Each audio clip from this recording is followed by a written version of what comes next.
કૃષિ પ્રગતિ. નમસ્કાર ખેડૂત મિત્રો, આજે આપણે આ વિડીયોમાં પ્રાકૃતિક ખેતીમાં ખૂબ જ ઉપયોગી જીવામૃત વિશે વિગતવાર માહિતી જાણીશું.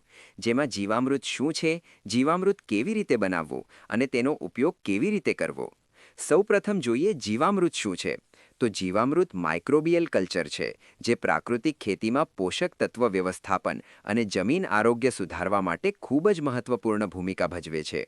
જીવામૃત માટીમાં ફાયદાકારક સૂક્ષ્મ જીવાણુઓની સંખ્યા વધારી પોષક તત્વોના રૂપાંતરણ અને ઉપલબ્ધતા વધારવામાં મદદ કરે છે.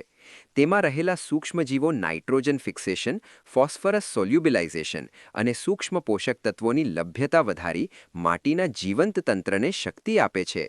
આથી જ જમીનમાં રાસાયણિક ખાતર આપવાની જરૂરિયાત રહેતી જ નથી. હવે જોઈએ જીવામૃત બનાવવા માટેની સામગ્રીઓ, જેમાં દેશી ગાયનું તાજું છાણ 10 કિલો, દેશી ગાયનું ગૌમૂત્ર 10 લીટર, કોઈપણ કઠોળનો લોટ 1.5 કિલો, દેશી ગોળ 1.5 કિલો, વડ નીચેની 1 મુઠ્ઠી માટી. જીવામૃત બનાવવાની રીત, જેમાં 180 લીટર પાણીમાં ગાયનું તાજું છાણ 10 કિલો, દેશી ગાયનું ગૌમૂત્ર 10 લીટર, કોઈપણ કઠોળનો લોટ 1.5 કિલો, દેશી ગોળ 1.5 કિલો, વડ નીચેની 1 મુઠ્ઠી માટી ઉમેરી દિવસમાં સવાર અને સાંજ ઘડિયાળના કાંટાની દિશામાં 5-5 મિનિટ હલાવવું. ખાસ ધ્યાન રાખવું કે કંતાનના કોથળાથી ઢાંકી જીવામૃતને છાંયડામાં રાખવું અને હવાચુસ્ત બંધ કરવું નહીં. આથવણ દરમિયાન ગાયના છાણમાં ઉપલબ્ધ એરોબિક અને એનારોબિક બેક્ટેરિયા સક્રિય રીતે કાર્બનિક પદાર્થોનું વિઘટન કરશે. શેરડીનો ગોળ સૂક્ષ્મ જીવાણુઓ માટે ઊર્જા સ્ત્રોત તરીકે કાર્ય કરે છે, જ્યારે કઠોળનો લોટ પ્રોટીન ઊર્જા પૂરી પાડે છે. ઉનાળામાં અંદાજે 3 થી 4 દિવસમાં અને શિયાળામાં 6 થી 7 દિવસમાં જીવામૃત તૈયાર થશે.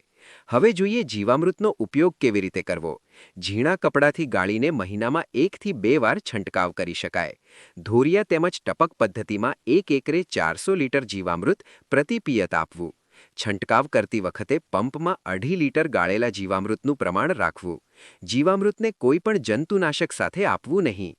જીવામૃતનો ઉપયોગ કરતી વખતે જમીનમાં પૂરતો ભેજ હોવો જરૂરી છે.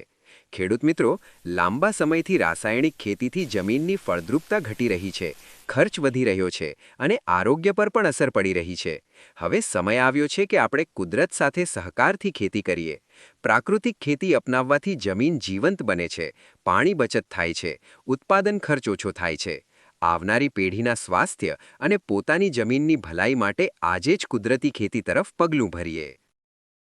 ખેડૂત મિત્રો, વધુ માહિતી માટે તમે કૃષિ પ્રગતિ મોબાઈલ એપ્લિકેશન પ્લે સ્ટોર પરથી, સ્ક્રીનમાં બતાવેલ QR કોડથી અથવા નીચે આપેલ ડિસ્ક્રિપ્શનમાં લિંક પરથી ડાઉનલોડ કરી શકો છો.